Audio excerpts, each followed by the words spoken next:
प्यारे मसीह विश्वासियों, जय यीशु की। आइए आज के पवित्र दिन के लिए प्रभु ईश्वर को धन्यवाद देते हुए हम आज के विश्व बलिदान समारोह में भाग लें। आज वर्ष का 28वां सामान्य रविवार है। आज का प्रवेश भजन कहता है, हे प्रभु, यदि तू हमारे अपराधों को याद करेगा तो कौन टिका रहेगा। हे इस्राएल की ईश्वर, तेरे यहाँ पापों की क्षमा मिलती है। पिता और पुत्र और पवित्र आत्मा के नाम पर आमीन। हमारे प्रभु यीशु ख्रिस्त की कृपा, ईश्वर का प्रेम तथा पवित्र आत्मा का साहचर्य आप सबों को प्राप्त हो और मुझको भी।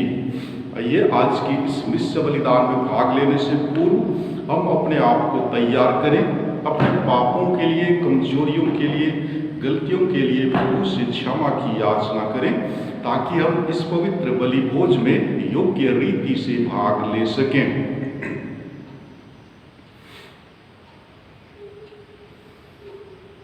हम सब मिलकर बोले, हे भाइयों और बहनों, मैं सर्वशक्तिमान ईश्वर और आप लोगों के सामने स्वीकार करता हूँ कि मैंने मन, वचन और कर्म से तथा अपना कर्तव्य पूरा न करने से, अपने कसूर से, अपने भारी कसूर से घोर पाप किया है।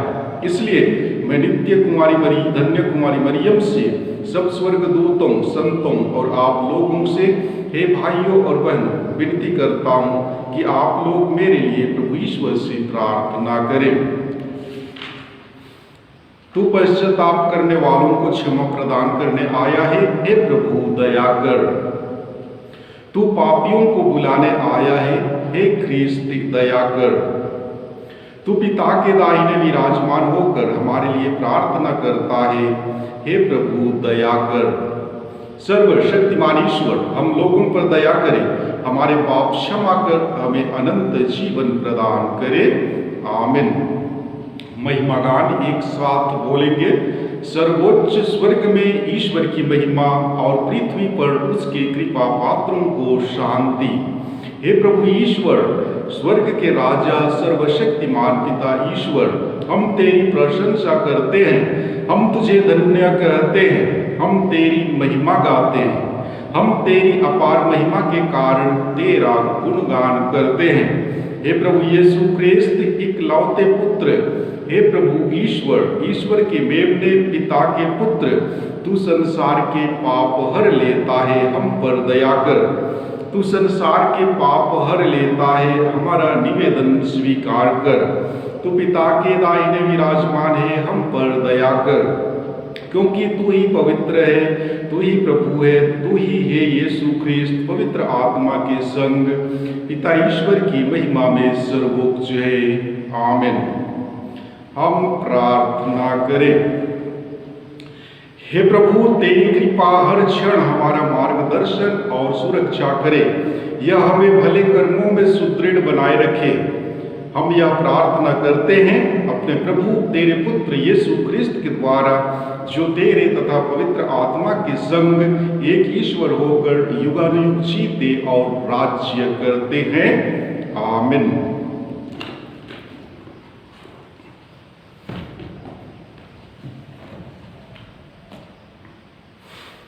आज के पहले पाठ द्वारा माता कलीसिया हमें बतलाती है कि ईश्वर ने राजा सुलेमान से पूछा था कि तुम क्या चाहते हो, और उन्होंने प्रज्ञा तथा विवेक के लिए प्रार्थना की।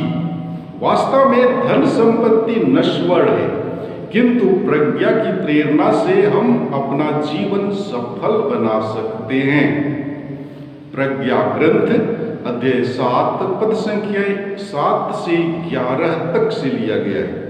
वचन कहता है, मैंने प्रार्थना की है और मुझे विवेक मिला, मैंने विनती की है और प्रज्ञा का आत्मा मुझ पर उतरा।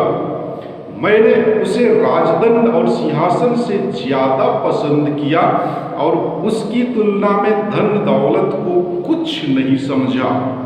मैंने उसकी तुलना अमूल्य रत्न से भी नहीं करना चाहा। क्योंकि उसके सामने पृथ्वी का समस्त सोना मुट्ठी भर बालू के सदृश है और उसके सामने चांदी कीच की समझी जाएगी। मैंने उसे स्वास्थ्य और सौंदर्य से अधिक प्यार किया और ज्योति की अपेक्षा उसे ज्यादा पसंद किया, क्योंकि उसकी दीप्ति कभी नहीं बुझती। मुझे उसके साथ साथ सब उत्तम वस्तुएं मिल गई और उसके हाथों से अपार धन संपत्ति। प्रभु की वाणी। ईश्वर को धन्यवाद। और आज का दूसरा पाठ इब्रानियों के नाम संत पौलुस का पत्र अध्याय 4 पद संख्याएं 12 से 13 तक से लिया गया है। इस पाठ के द्वारा माता कलीसिया हमें बतलाती है कि ईश्वर का वचन हमें नया जीवन प्रदान करता है।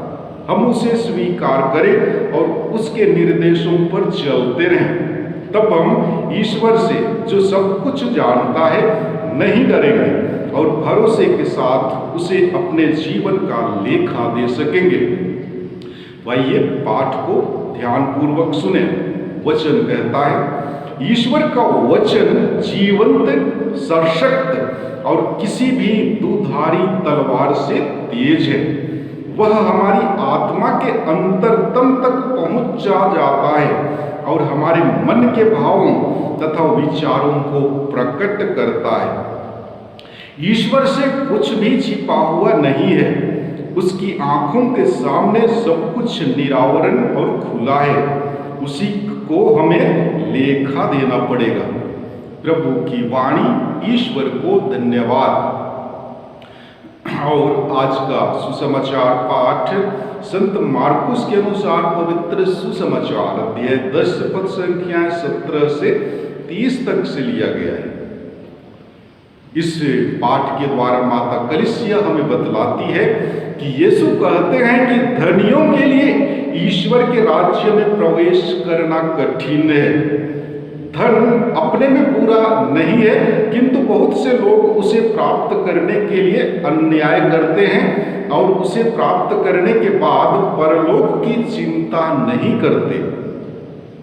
धनी युवक अपनी संपत्ति के कारण ही यीशु का निमंत्रण अस्वीकार करता है।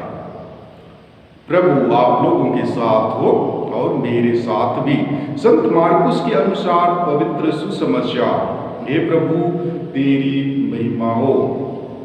अध्याय 10 पद संख्या 17 से 30 तक वचन कहता है, यीशु प्रस्थान कर ही रहे थे कि एक मनुष्य दौड़ता हुआ आया और उसके सामने घुटने टेक कर उसने यह पूछा, भले गुरु, अनंत जीवन प्राप्त करने के लिए मुझे क्या करना चाहिए?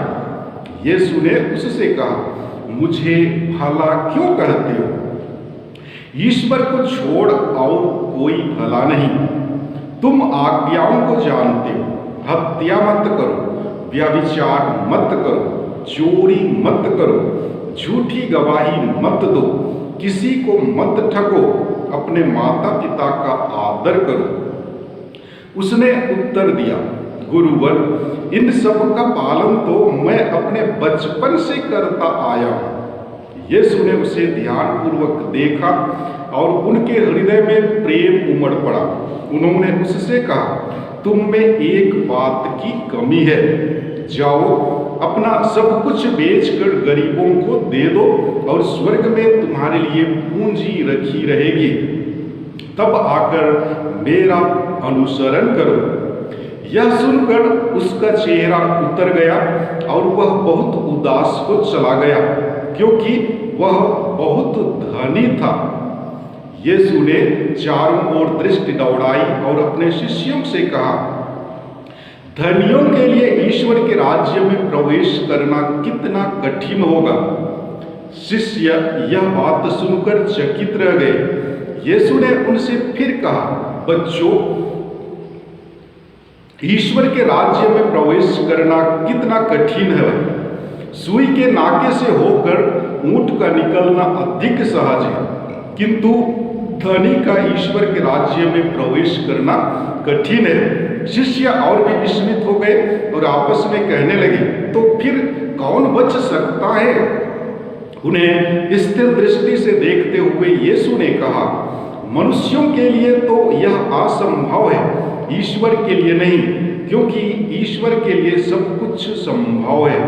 तब पेतरुस ने कहा, देखिए, हम लोग अपना सब कुछ छोड़कर आपके अनुयायी बन गए हैं। यीशु ने कहा, मैं तुमसे कह देता हूं, ऐसा कोई नहीं जिसने मेरे और सुसमाचार के लिए घर, भाई बहनों, माता पिता, बाल बच्चों अथवा खेतों को छोड़ दिया हो, और जो अब इस लोक में 100 गुना ना पाए, घर, भाई बहने, माताएं, बाल बच्चे और खेत, साथ ही साथ अत्याचार और परलोक में अनंत जीवन। प्रभु का सुसमाचार। हे ख्रिस्ती, तेरी स्तुति हो। प्यारे मसीही विश्वासियों, आज का पहला पाठ प्रज्ञा ग्रंथ से लिया गया है। इस परिच्छेद के द्वारा लेखक राजा सुलेमान की विनम्रता पर प्रकाश डाला है। हम राजा सुलेमान के विषय में अच्छी तरह से जानते हैं। राजा सुलेमान एक विवेकशील राजा था, जिसकी बराबरी करने वाला और कोई भी राजा नहीं था। उसकी महानता दुनिया के कोने कोने में फैली हुई थी। जी हाँ, राजाओं का पहला ग्रंथ अध्याय 3 पद संख्याएं 5 से 15 तक में पढ़ेंगे तो हमें ज्ञात होता है कि एक रात प्रभु सुलेमान को स्वप्न में दिखाई दिए और प्रभु ने सुलेमान से पूछा, बताओ तुम्हें क्या चाहिए।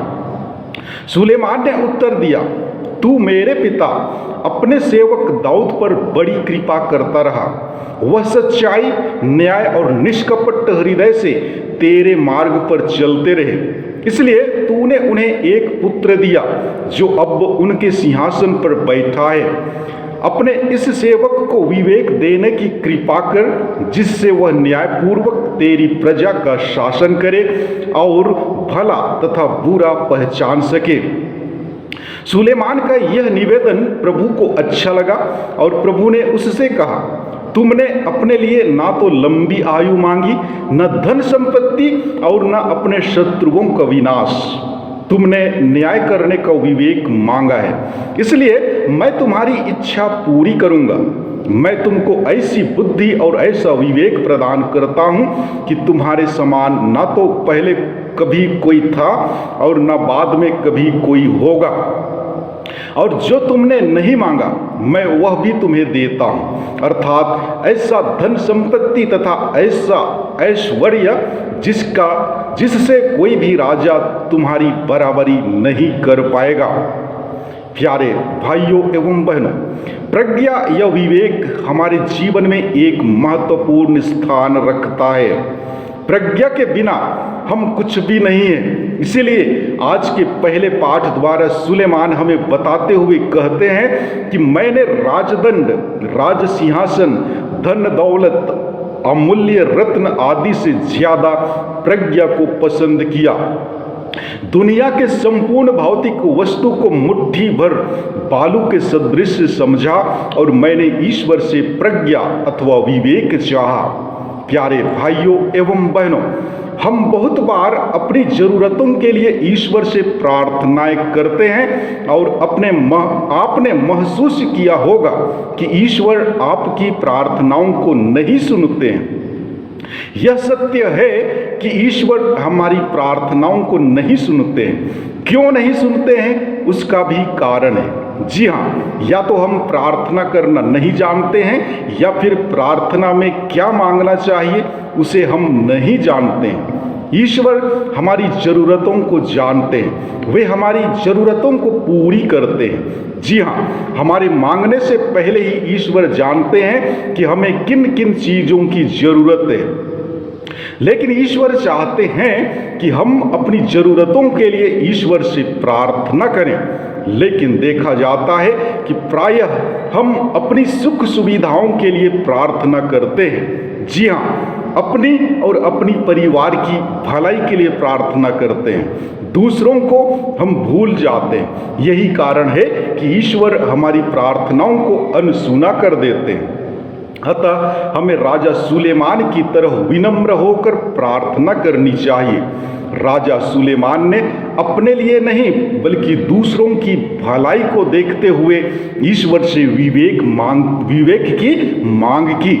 इसीलिए ईश्वर उसकी मांग से प्रसन्न होकर न सिर्फ उसे विवेक प्रदान किया बल्कि जिन चीजों की उसने मांग नहीं की थी अर्थात धन दौलत की, ईश्वर ने उसे सब कुछ प्रदान किया।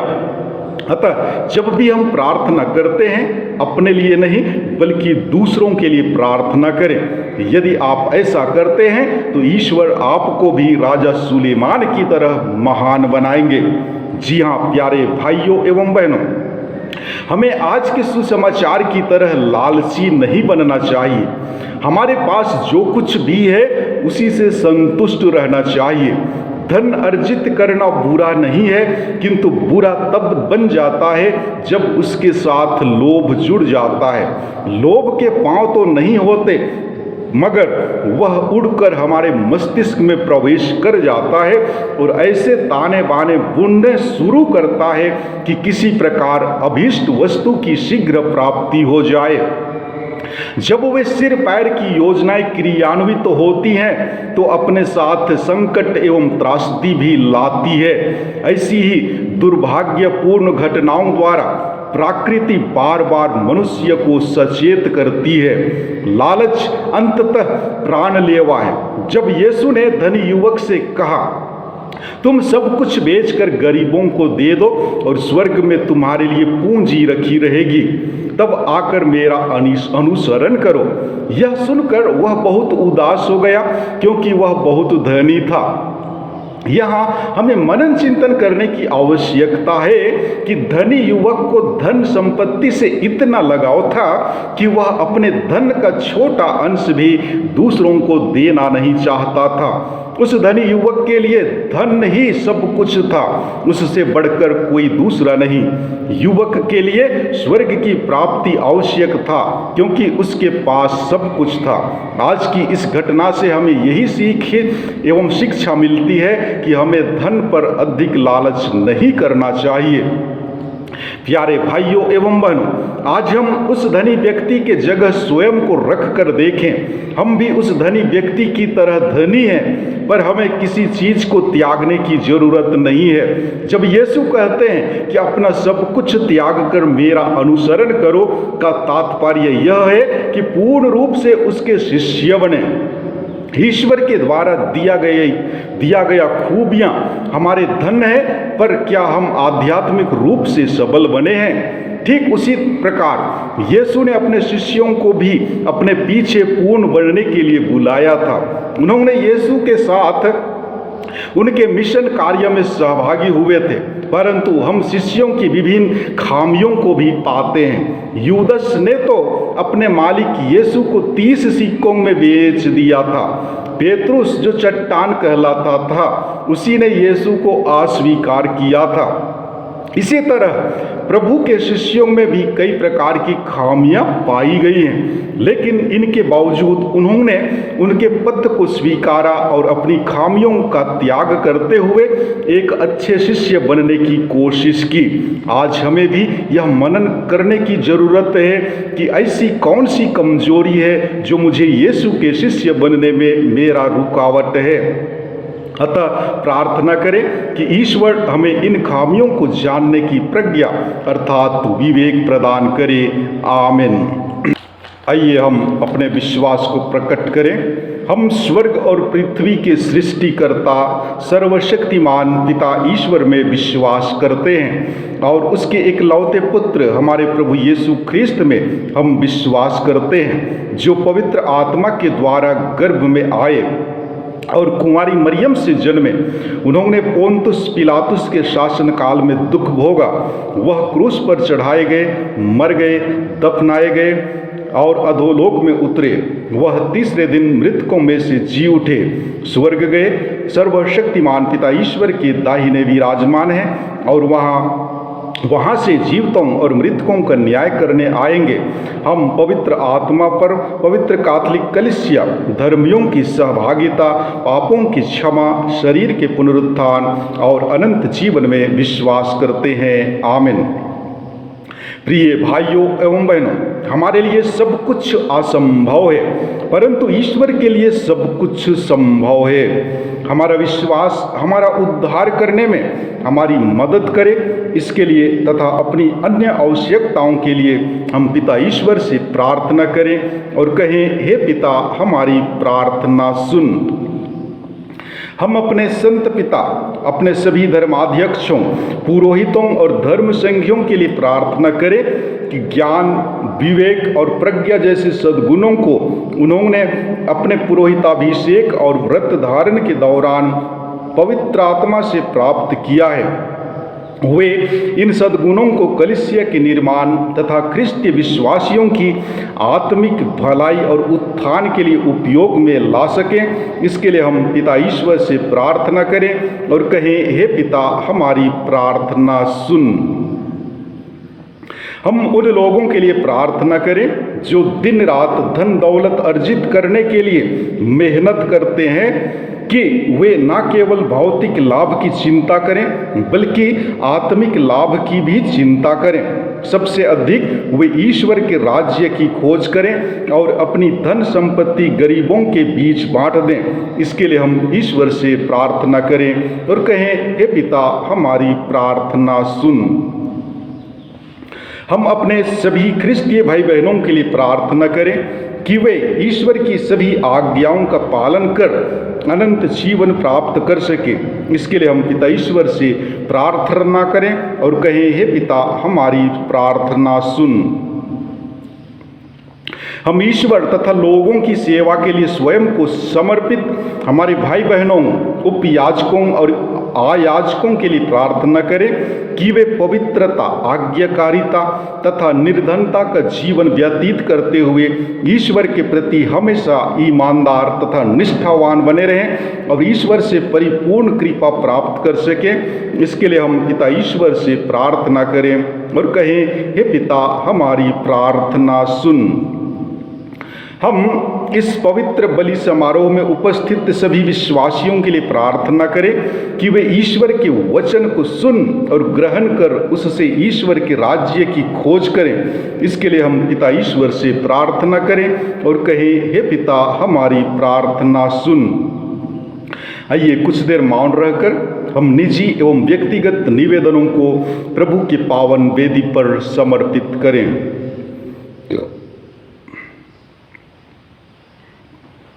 हे दयालु पिता ईश्वर, तेरे पुत्र को हमें देने के लिए हम तुझे धन्यवाद देते हैं, जिन्होंने अपनी बहुमूल्य शिक्षा द्वारा हमें अनंत जीवन का मार्ग दिखाया है। इस सांसारिक धन संपत्ति से हमें दूर रखने में हमारी मदद कर, ताकि हम अपना संपूर्ण विश्वास और भरोसा तुझ पर रखें और तेरे राज्य की खोज कर इस जीवन में 100 गुना फल और अगले जीवन में अनंत जीवन प्राप्त कर सकें। हम यह प्रार्थना करते हैं उन्हीं हमारे प्रभु ख्रिस्त के द्वारा।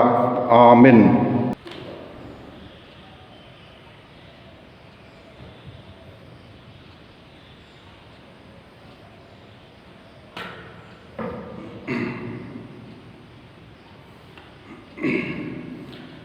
धन्य है तू सकल सृष्टि के प्रभु ईश्वर। यह रोटी जिसे हम तुझे चढ़ाते हैं हमें तेरी उदारता से मिली है। यह पृथ्वी की उपज है और मनुष्य के परिश्रम का फल। यह हमारे लिए जीवन की रोटी बन जाएगी। आप लोगों का जवाब है, धन्य हो ईश्वर अनंत काल तक।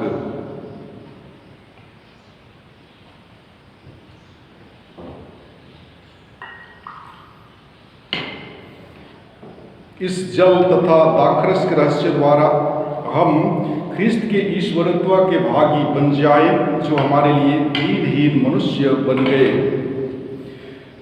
धन्य है तू सकल सृष्टि के प्रभु ईश्वर। यह दाखरस जिसे हम तुझे चढ़ाते हैं हमें तेरी उदारता से मिला है। यह दाखलता की उपज है और मनुष्य के परिश्रम का फल। यह हमारे लिए आध्यात्मिक पेय बन जाएगा। आप लोगों का जवाब, धन्य हो ईश्वर अनंत काल तक। हे प्रभु, हम अपने को दीनहीन समझते और हृदय से पश्चाताप करते हैं, हम पर दया कर। हे प्रभु ईश्वर, तू आज हमारा यह बलिदान ग्रहण कर। हे प्रभु, मेरे अपराध क्षमा कर, मुझ पापी को शुद्ध कर।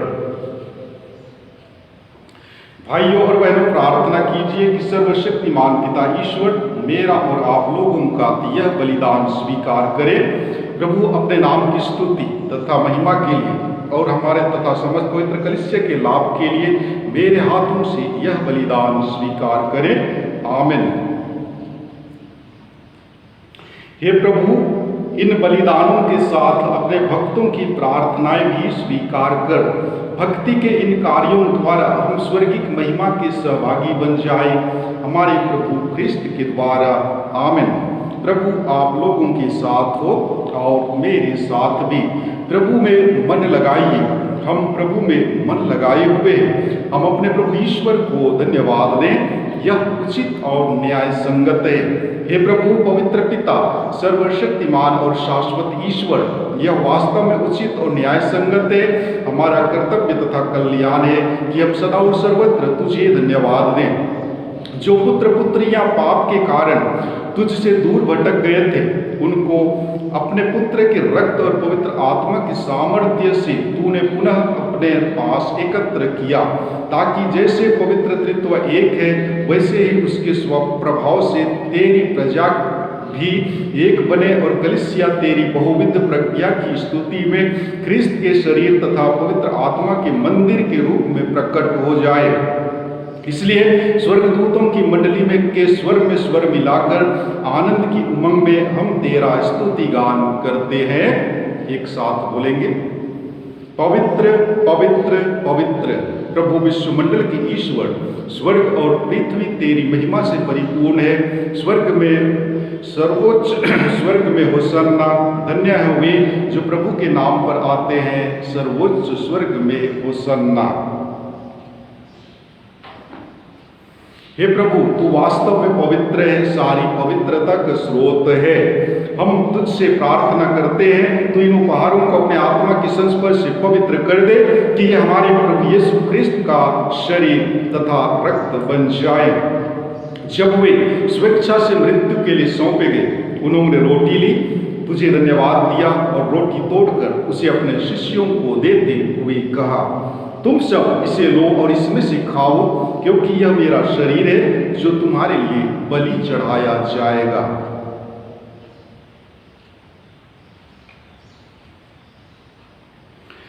इसी भांति भोजन के बाद उन्होंने कटोरा लिया, तुझे धन्यवाद दिया और उसे अपने शिष्यों को देते हुए कहा, तुम सब इसे लो और इसमें से पियो, क्योंकि यह मेरे रक्त का कटोरा है, नवीन और अनंत व्यवस्थान का रक्त, जो तुम्हारे और बहुतों के पापों की क्षमा के लिए बहाया जाएगा। तुम मेरी स्मृति में यह किया करो।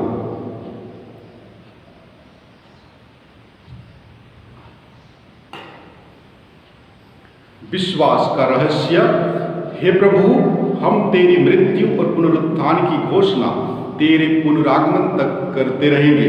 इसलिए हे प्रभु, हम ख्रिस्त की मृत्यु और पुनरुत्थान की स्मृति में तुझे जीवन की रोटी और मुक्ति का कटोरा चढ़ाते हैं। हम तुझे धन्यवाद देते हैं कि तूने हमें अपने सम्मुख उपस्थित होने और अपनी सेवा करने का सौभाग्य प्रदान किया है। हमारा नम्र निवेदन है कि हम सब ख्रिस्त का शरीर और रक्त ग्रहण करके पवित्र आत्मा के द्वारा एकता के सूत्र में बंधे रहे।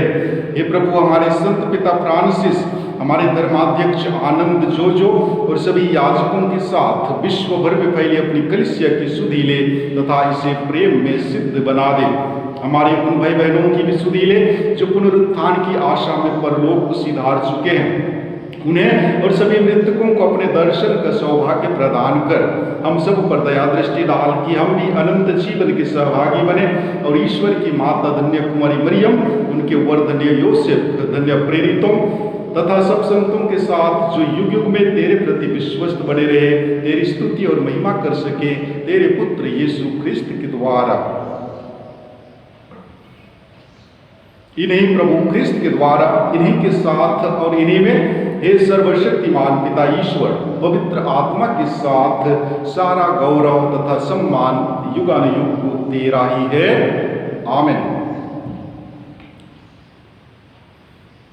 आइए हम हमारे जीवन में मिले सभी ईश्वरीय कृपादानों के लिए पिता ईश्वर को धन्यवाद देते हुए और साथ ही साथ आने वाले सप्ताह के पूरे दिनों को प्रभु के हाथों में समर्पित करते हुए पूरे विश्वास एवं भक्ति भावना के साथ उसी प्रार्थना को दोहराएं जिसे प्रभु यीशु ख्रिस्त ने हमें सिखलाया है। हे हमारे पिता, तू जो स्वर्ग में है, तेरा नाम पवित्र माना जाए, तेरा राज्य आवे, तेरी इच्छा जैसे स्वर्ग में है वैसे इस पृथ्वी पर भी पूरी हो। हमारा प्रतिदिन का आहार आज हमें दे और हमारे अपराध हमें क्षमा कर जैसे हम भी अपने अपराधियों को क्षमा करते हैं, और हमें परीक्षा में न डाल परंतु बुराई से बचा। हे प्रभु, हम तुझसे प्रार्थना करते हैं सभी बुराइयों से हमें बचा और इस जीवन में हमें कृपापूर्वक शांति प्रदान कर। हम तेरी दया से सदा पाप से दूर और हर विपत्ति से सुरक्षित रहें और उस दिन की प्रतीक्षा करते रहे जब हमारे मुक्तिदाता यीशु ख्रिस्त फिर आकर हमारी धन्य आशा पूरी करेंगे, क्योंकि तेरा राज्य, तेरा सामर्थ्य और तेरी महिमा अनंत काल तक बनी रहती है। हे प्रभु यीशु ख्रिस्त, तूने अपने प्रेरितों से कहा है, मैं तुम्हारे लिए शांति छोड़ जाता हूँ, अपनी शांति तुम्हें प्रदान करता हूँ। तू हमारे पापों पर नहीं, अपनी कलीसिया के विश्वास पर दृष्टि डाल और कृपा पूर्वक उसे शांति तथा एकता प्रदान कर। तो युगानुयुग जीता और राज्य करता है। आमीन। प्रभु की शांति सदा आप लोगों के साथ हो और मेरे साथ भी। परस्पर शांति अभिवादन कीजिए। ख्रिस्त की शांति सदा आप लोगों के साथ बनी रहे। हमारे प्रभु यीशु ख्रिस्त के शरीर तथा रक्त का यह सम्मिश्रण जिसे हम ग्रहण करते हैं हमें अनंत जीवन प्रदान करे। इस मेमना एक साथ बोलेंगे। हे ईश्वर के मेमने, तू संसार के पाप हर लेता है, हम पर दया कर। हे ईश्वर के मेमने, तू संसार के पाप हर लेता है, हम पर दया कर। हे ईश्वर के मेमने, तू संसार के पाप हर लेता है, हमें शांति प्रदान कर। हे प्रभु यीशु ख्रिस्त, मैं तेरा शरीर तथा रक्त ग्रहण करने वाला हूँ। यह मेरे लिए विचार और दंड का कारण न बने, बल्कि तेरी दया से मेरा तन मन सुरक्षित और स्वस्थ रहे।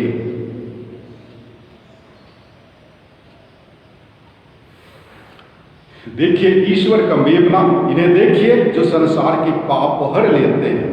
धन्य हुए जो मेमने के भोज में बुलाए गए हैं।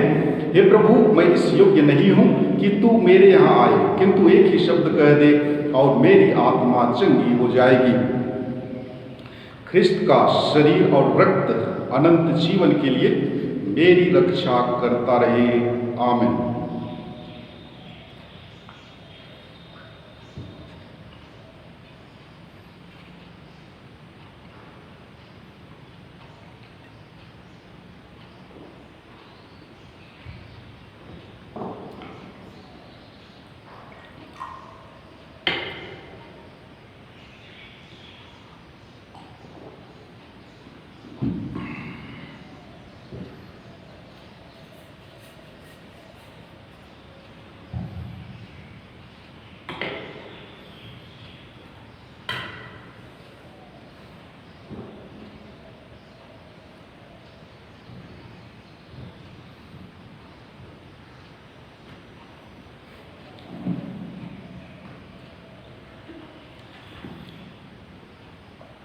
प्रसाद भजन। धनी लोग दरिद्र बनकर भूखे रहते हैं, जबकि प्रभु की खोज करने वाले लोगों का घर भरा पूरा रहता है। हम प्रार्थना करें। हे प्रभु, हम अति विनम्र भाव से तेरे प्रताप के सम्मुख अनुनय विनय करते हैं। जैसे तू हमें ख्रिस्त के परम पवित्र शरीर तथा रक्त से पोषित करता है, वैसे ही हमें उनके दिव्य स्वभाव का सहभागी बना दे, उन्हीं हमारे प्रभु ख्रिस्त के द्वारा। आमीन। प्रभु आप लोगों के साथ हो और मेरे साथ भी। सर्वशक्तिमान ईश्वर पिता, पुत्र और पवित्र आत्मा आप सबों को आशीर्वाद प्रदान करे। आमीन। हम सब विदा लें। मिस्सा संपन्न हुआ। ईश्वर को धन्यवाद। आज के पूरे दिन को हम प्रभु के हाथों में समर्पित करते हुए माँ मरियम की मध्यस्थता द्वारा प्रार्थना करें कि ईश्वर की आशीष और कृपा सदैव हमारे साथ हो। प्रणाम मरियम, कृपा से पूर्ण, प्रभु तेरे साथ है, धन्य तू स्त्रियों में और धन्य तेरे गर्भ का फल यीशु। हे संत माँ मरियम, परमेश्वर की माँ, प्रार्थना कर हम पापियों के लिए अब और हमारे मरने के समय आमीन। प्रणाम मरियम, कृपा से पूर्ण, प्रभु तेरे साथ है, धन्य तू स्त्रियों में और धन्य तेरे गर्भ का फल यीशु। हे संत माँ मरियम, परमेश्वर की माँ, प्रार्थना कर हम पापियों के लिए अब और हमारे मरने के समय आमीन। प्रणाम मरियम, कृपा से पूर्ण, प्रभु तेरे साथ है, धन्य तू स्त्रियों में और धन्य तेरे गर्भ का फल यीशु। हे संत माँ मरियम, परमेश्वर की माँ, प्रार्थना कर हम पापियों के लिए अब और हमारे मरने के समय आमीन। पिता और पुत्र और पवित्र आत्मा की महिमा होवे, जैसे कि वह आदि में थी, अब और अनंत काल तक सदैव बनी रहेगी आमीन। हे संत मरियम, हमारे लिए प्रार्थना कीजिए। हे संत योसेफ, हमारे लिए प्रार्थना कीजिए। यीशु का पवित्र दिल, तेरा राज्य आवे। हे हमारे रखवाल दूत, हमारी रक्षा कर। मरे हुए विश्वासियों की आत्माएं परमेश्वर की दया से शांति में निवास करे आमीन।